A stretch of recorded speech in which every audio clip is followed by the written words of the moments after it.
যে আজকে তারা ট্রাম্পের ছবি নিয়ে মিছিল বের করছে, ঢাকায় বের করার চেষ্টা করতেছিল। শয়তানি বুদ্ধি এটা মুসলমান ছাড়া কারো কাছে আছে? 15 বছর ধরে গু খাইছে, মোদির গু, অমিত শাহের গু, তারপরে ওই মোহন ভগবতের গু। লিপ সার্ভিস ছাড়া বাংলাদেশের মুসলমানরা ফিলিস্তিনের জন্য কিছুই করেনি। আমেরিকার চোখে চোখ রেখে, আমেরিকার সঙ্গে টক করে একটা চোখে চোখ রেখে যেভাবে কথা বলতে পারে, একটা মুসলমান দেশের নাম বলেন যে এটা করতে পারছে? আমি এমনি নাম দিয়ে, নাম বাইরে দিয়ে আমার নাম, আমি 3টা কুকুর ছেড়ে দেবো ঢাকার রাস্তায়। আল্লাহ ফিলিস্তিনটা হেফাজত করো, কইয়া বাড়িতে যে ভাবিরে নিয়ে শুয়ে বললো। আল্লাহর ঘরে সব দায়িত্ব। কেন আপনার কোনো দায়িত্ব নাই? আল্লাহর ঘরে সব দায়িত্ব দেন, নিজে ভাবি নিয়ে শুয়ে থাকেন। এইটা একটা কাজের কাজ হলো। আপনি তো আল্লাহ যাতে আপনাকে সাহায্য করতে পারে সেই কাজটা তো আপনি করবেন। এই সমস্ত মানে মুনাফিকিতে মুসলিম ওয়ার্ল্ডে যে আজকে তারা ট্রাম্পের ছবি নিয়ে মিছিল বের করছে, ঢাকায় বের করার চেষ্টা করতেছিল। শয়তানি বুদ্ধি এটা মুসলমান ছাড়া কারো কাছে আছে? ইত্রামি বুদ্ধি, শয়তানি বুদ্ধি না। এরা হলো সাম্রাজ্যবাদ, আধিপত্যবাদের গু খাইতে খাইতে আসল খাওয়ার টেস্ট ভুলে গেছে। 15 বছর ধরে গু খাইছে, মোদির গু, অমিত শাহের গু, তারপরে ওই মোহন ভগবতের গু। এগুলো খাইয়ে খাইয়ে আসল খাবারের টেস্ট নষ্ট হয়ে গেছে, জিহ্বার স্বাদ নষ্ট হয়ে গেছে। আর মনে করে এটাই একটা পতিতাকে একবার উদ্ধার করে নিয়ে আসা হয়েছিল পতিতালয় থেকে, কিন্তু সে উদ্ধার হয়েছে, সব ঠিক আছে, কিন্তু সে ওই সন্ধ্যা হয়ে গেলে পাগল হয়ে যায়। দীর্ঘ সময় পতিতালয়ে থাকার ফলে এখন কমপক্ষে রাত্রেবেলা 4-5 জন সঙ্গী না হলে তার ঘুম হয় না। হ্যাবিচুয়েটেড হয়ে যায়, ডেঞ্জারাস জিনিস। আমাদের এই হয়েছে তাই, মুনাফিকিতে পরিপূর্ণ। লিপ সার্ভিস ছাড়া বাংলাদেশের মুসলমানরা ফিলিস্তিনের জন্য কিছুই করেনি। বাংলাদেশ তো আর আরব বিশ্বে তো কোনো মানুষ নাই। এগুলো তো আল্লাহ রসুল 63 বছর এখানে থাকে, জন্ম এখানে এই এলাকায় থাকার পর একটারও মানে ওই সময় পিরিয়ডটা বাদ দেন, রসুলের ওই পিরিয়ড, তারপরে সবগুলো সেই যে জায়গার গরু সেই জায়গায় ফিরে গেছে। উমাইয়াদের হাতে পড়েছে, সর্বনাশ হয়েছে ইসলামের। সেই সর্বনাশের রাজতন্ত্র কায়েম করেছিল তো তারাই তো ইসলামের রেভলিউশনারি স্পিডটাকে ডিস্ট্রয় করে দিয়েছিল। ফিনিশ। এটা হলো প্রতি বিপ্লবী তৎপরতা। ইসলামের বিপ্লবী তৎপরতা 4 খলিফা পর্যন্ত তো ছিল। রসুলের যে সিলসিলা আদর্শ, যে লক্ষ্য, সমাজ পরিবর্তন করে নতুন জাতি গঠন করে মানুষের জীবন আদর্শকে পাল্টাই দিয়ে একটা নতুন পৃথিবী তিনি নিয়ে আসছিলেন। এটা তো 4টিখানি কথা না। সেই রেভলিউশনের স্পিডটা ডিস্ট্রয় হয়ে গেল 4 খলিফার পরে।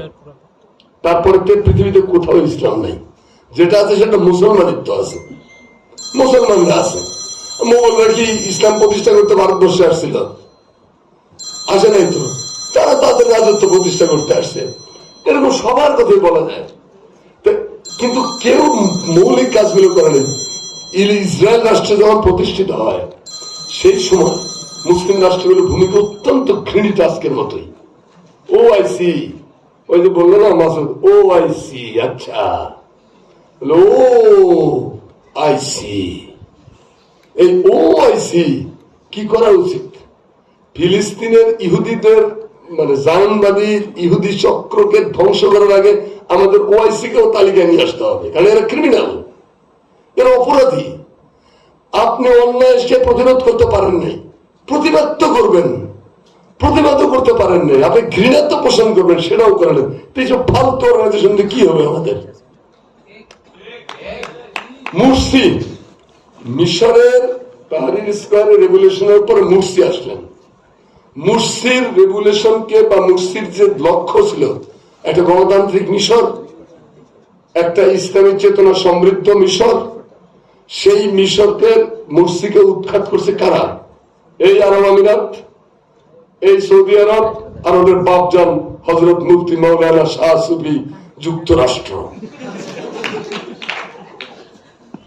আমি বলি যে এই আরব বিশ্বের রাজারা এরা তো তসবি দেবে না, তসবি তো দেবে না, আল্লাহর নাম বাইরে থেকে পাবলিক মনে করে যে তসবি আল্লাহ আল্লাহ আসলে করে না। ওই যখন যে আমেরিকার প্রেসিডেন্ট তার নাম জপে। ধরেন এখন আসলে একদিন আসলে বাইডেন, বাইডেন, এখন জপবে কার ট্রাম্পু, বেঁচে গেছি যে মহিলার নাম নিতে হয়নি তাদের, কমলা কমলা কমলা জমতলা। আসলে ট্রাম্পও বললে আরব বিশ্বতে খুশি হয়। ট্রাম্প এটা পুরুষ তো, ভাব সব আছে না। তো আমেরিকান সোসাইটির সাথে আরব বিশ্বের সোসাইটির খুব একটা পার্থক্য নাই। আমাদের মেয়েগুলো যারা আরব বিশ্বে চাকরি করতে যায় তারা যেভাবে ফিরে আসে সেটা দেখার পর কি মনে হয় ওগুলো ইসলামিক দেশ? তো তারা একটা গুলি, এতগুলো দেশ কারা দাঁড়াচ্ছে ফিলিস্তিনের পাশে? হিজবুল্লাহ, যাদের কোনো রাষ্ট্র নেই, কারা দাঁড়াচ্ছে তাদের পাশে? ওই গরিব হুতিরা, যাদের খাওয়ার ঠিক নেই, পড়ার ঠিক নেই, প্রাণ দিয়ে চিৎকার করে তারা পাশে দাঁড়িয়ে গেছে। ইরাকি প্রতিরোধ যোদ্ধারা আর ইরান, বিশ্ব মানবতার পরবর্তী তীর্থের নাম হলো ইরান।